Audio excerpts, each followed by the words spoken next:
On February 15, 1978, Florida police finally captured Ted Bundy, one of the most notorious serial killers in history. But if they thought he would go quietly, they had severely underestimated him. Bundy had already proven he was more than just a murderer. He was a manipulator, an escape artist, and a man who thrived on control. Locked in a Colorado jail before his final arrest, he had pulled off not one, but two daring escapes, turning the justice system into his personal playground. In June 1977, while awaiting trial, Bundy was allowed access to the jail's law library. Guards underestimated him, thinking he was just another inmate studying his case. What they didn't know was that he had been meticulously planning his breakout for months. When no one was looking, Bundy leaped from a second-story window, landing hard but unharmed. Ditching his prison jumpsuit, he blended into the streets and vanished into the mountains.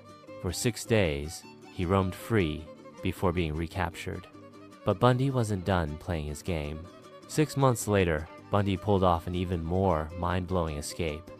This time, he starved himself, dropping 30 pounds to squeeze through a hole in the ceiling of his cell. Carefully studying the guards' shift changes, he knew exactly when to move.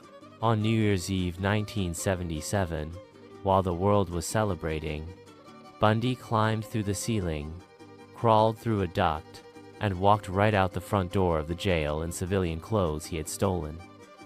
No one noticed he was missing for 17 hours, enough time for him to get far away. After making it to Florida, Bundy resumed his killing spree, brutally attacking multiple women at Florida State University. But his arrogance was his downfall. In February 1978, he was caught driving a stolen car by sheer luck. Bundy thought he could out-talk his way out of it, as he had done so many times before. But this time, the officers weren't buying it. Once in custody, Bundy's charm and deception couldn't save him anymore. After years of legal battles, he was sentenced to death. On January 24, 1989, he was executed in the electric chair. Outside the prison, a crowd of hundreds cheered as the switch was flipped, celebrating the end of his reign of terror. Ted Bundy remains one of the most infamous killers in history, not just for his crimes, but for how dangerously intelligent and manipulative he was. He had outsmarted police, judges, and prison guards, but in the end, even the smartest criminals make mistakes. And for Ted Bundy, his final mistake